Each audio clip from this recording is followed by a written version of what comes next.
আসসালামু আলাইকুম এভরিওয়ান। নতুন আরেকটি রেসিপিতে সবাইকে স্বাগতম।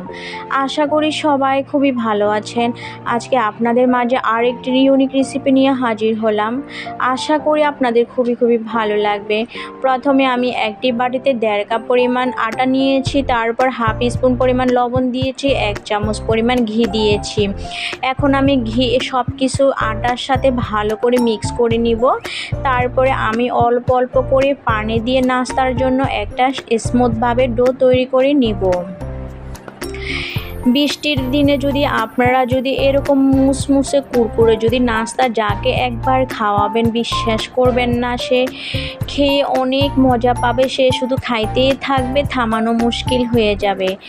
এভরিওয়ান দেখেন, আমি এখন অল্প অল্প করে পানি দিয়ে একটা ডো তৈরি করে নিচ্ছি। একসাথে পানি দিতে যাবেন না, তখন ডোটা নরম হয়ে গেলে নাস্তাটি ভালো হবে না। সেজন্য একটু অল্প অল্প পানি দিয়ে সুন্দর একটা ডো তৈরি করে নিতে হবে। আশা করি আমার আজকের এই সহজ ইউনিক নাস্তা রেসিপিটা আপনাদের খুবই ভালো লাগবে।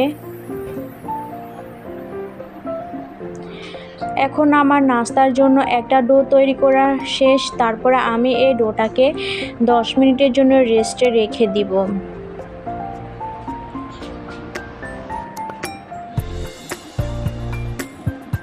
একটা প্লেট দিয়ে আমি ঢেকে রাখবো 10 মিনিট। তারপর আমি নাস্তার জন্য একটা পুর তৈরি করে নিব। পুরের জন্য আমি এখানে 7টা আলু সিদ্ধ করে নিয়েছিলাম। এখন আমি আলুগুলোকে একটা কাটার দিয়ে ম্যাশ করে নিব। আপনারা চাইলে হাত দিয়েও কষলিয়ে নিতে পারেন, তবে আমি কাটার দিয়ে ম্যাশ করে নিচ্ছি, এতে সহজটা খুবই কমে আসবে।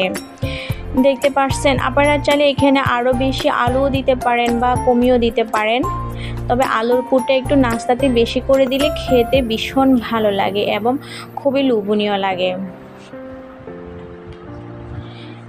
দেখেন এভরিওয়ান, আমার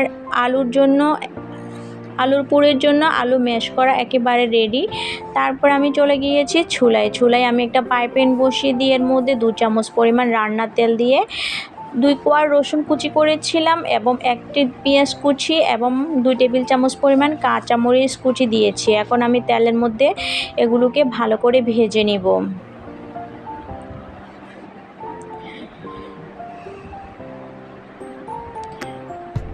এখন আমি দিয়ে দিব হাফ চামচ পরিমাণ হলুদের গুঁড়া এবং হাফ চামচ পরিমাণ মরিচের গুঁড়া। তারপরে আমি দিয়ে দিব স্বাদ মতো লবণ এবং তারপরে আমি এগুলোকে ভালো করে তেলের মধ্যে ভেজে নিব।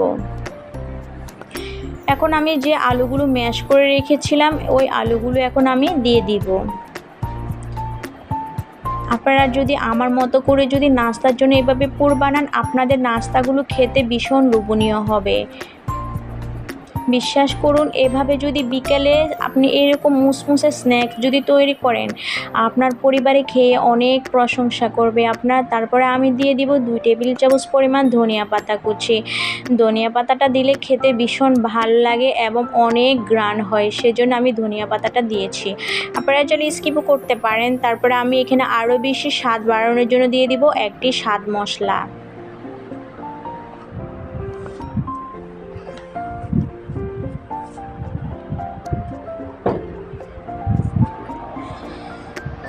তারপর আমি আলুর সাথে সব কিছু ভালো করে একেবারে সুন্দরভাবে মিক্স করে নিব। মিডিয়াম টু লো আছে এই আলুর পুরটা বানাতে হবে, না হয় আলুর পুরটা পুড়ে গেলে খেতে ভালো লাগবে না। সেজন্য মিডিয়াম টু লো আছে এই আলুর পুরটা তৈরি করে নিতে হবে।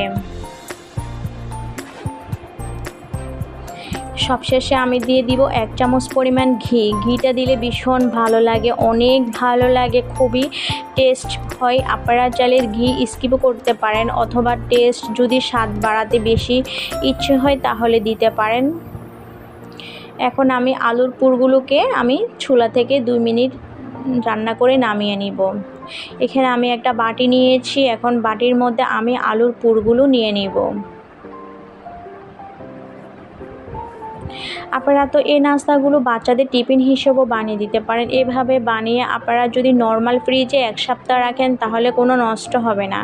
ডিপ ফ্রিজেও আপনারা ফ্রোজেন করে রাখতে পারেন। যখন বাচ্চারা স্কুলে যাবে আপনি ঝটপট করে নাস্তাগুলো তেলে ভেজে দিতে পারবেন, বা দেখবেন বাচ্চারা খেয়ে অনেক আপনার প্রশংসা করবে।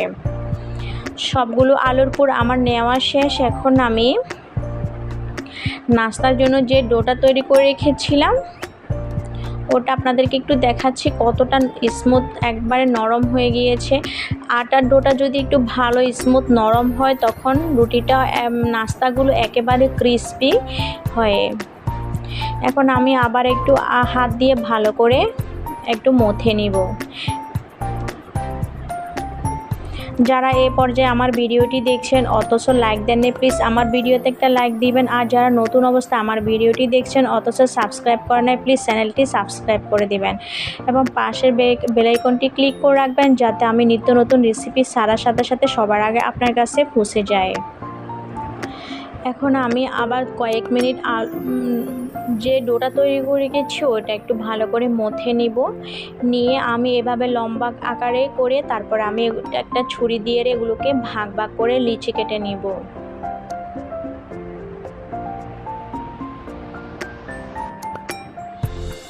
এখন আমি একটা রুটি বেলে নিব একেবারে পাতলা করে নাস্তার জন্য।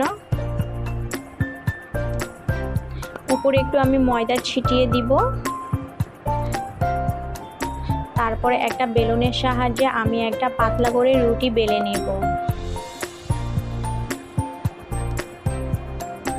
যারা এখনো পর্যন্ত এইভাবে নাস্তা খান নাই, এই নাস্তাটা বানিয়ে আমার রেসিপিটা ফলো করে আপনারা একবার হলে বাসায় এইভাবে নাস্তা বানিয়ে খাবেন, পরিবারের সবাইকে খাওয়াবেন, দেখবেন আপনার পরিবারের সবাই এই নাস্তাটা খেয়ে আপনার খুবই প্রশংসা করবে।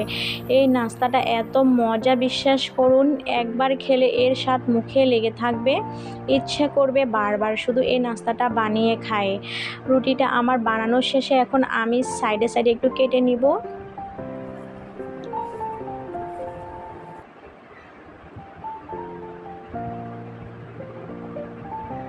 একেবারে আমি পাতলা করে রুটিটা বেলে নিয়েছি। তারপর আমি যে আলুর পুরগুলো রেডি করে রেখেছিলাম এখন আমি গোল গোল করে দিয়ে দিব। আমি একটা রুটি দিয়ে আমি 4টি নাস্তা বানাবো। ভাগ ভাগ করে আমি 4 ভাগে দিচ্ছি। তারপর উপরে আমি আর একটা রুটি দিয়ে দিব। এই নাস্তাগুলো ভীষণ লোভনীয় হয়, এত ক্রিস্পি হয়, মুসমুসে হয়, খেতে খাওয়ার সময় এত মজা লাগে, বিশ্বাস করুন। তারপর আমি রুটির সাইডে একটু পানি লাগিয়ে দিব যাতে রুটিগুলো নাস্তাগুলো ভাজার সময় না ছুটে যায়। এখন আমি এর উপরে আরেকটা রুটি দিয়ে দিয়েছি।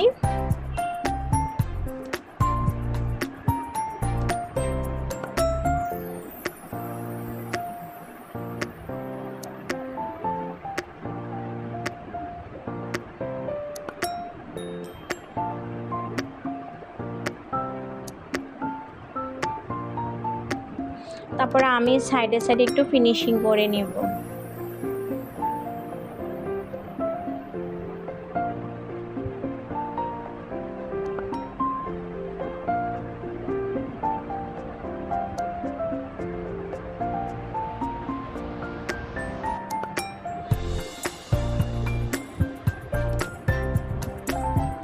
তারপরে আমি নাস্তাগুলো উঠিয়ে একটু ভালো করে সাইডে সাইডে একটু চেপে দিব যাতে নাস্তাগুলো ভাজার সময় ছুটে না যায়।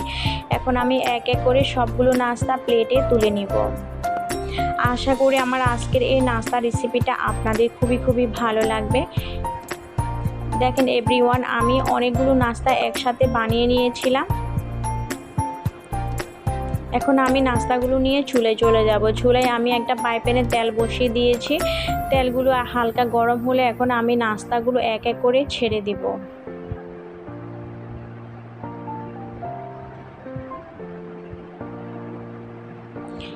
এই নাস্তাগুলো মিডিয়াম টু লো আছে ভাজতে হবে, না হয়তো উপরে কালার চলে আসবে, ভিতরে ক্রিস্পি হবে না, কাঁচা কাঁচা টাইপের থেকে যাবে। সেজন্য এগুলোকে একেবারে মিডিয়াম টু লো আছে আস্তে আস্তে ভাজতে হবে।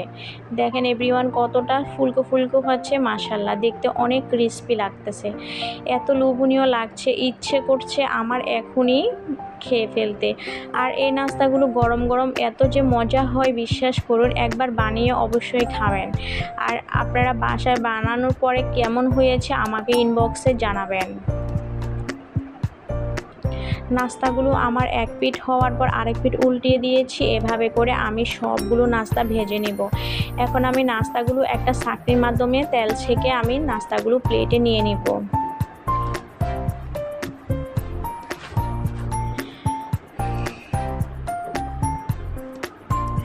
সবগুলো নাস্তা আমি এভাবে করে ভেজে নিব। সবাইকে অসংখ্য ধন্যবাদ, সবাই ধৈর্য সহকারে আমার ভিডিওটি দেখার জন্য। সবার জন্য রইল অনেক অনেক দোয়া ও শুভকামনা। এখন আমি যে বাকি নাস্তাগুলো ছিল এখন আমি ওগুলো তেলের মধ্যে ছেড়ে দিব। এভাবে করে আমি ডুবো তেলে সব নাস্তাগুলো ভেজে নিব। 1.5 কাপ ময়দা দিয়ে মাশাল্লাহ অনেকগুলো নাস্তা হয়েছে, পরিবারের সবাই পেট ভরে খেতে পারবে। আশা করি আপনারা একবার হলো বাসায় এই নাস্তাটি বানাবেন এবং পরিবারের সবাই জন্য এভাবে নাস্তা বানিয়ে পরিবারের সবাইকে খাওয়াবেন।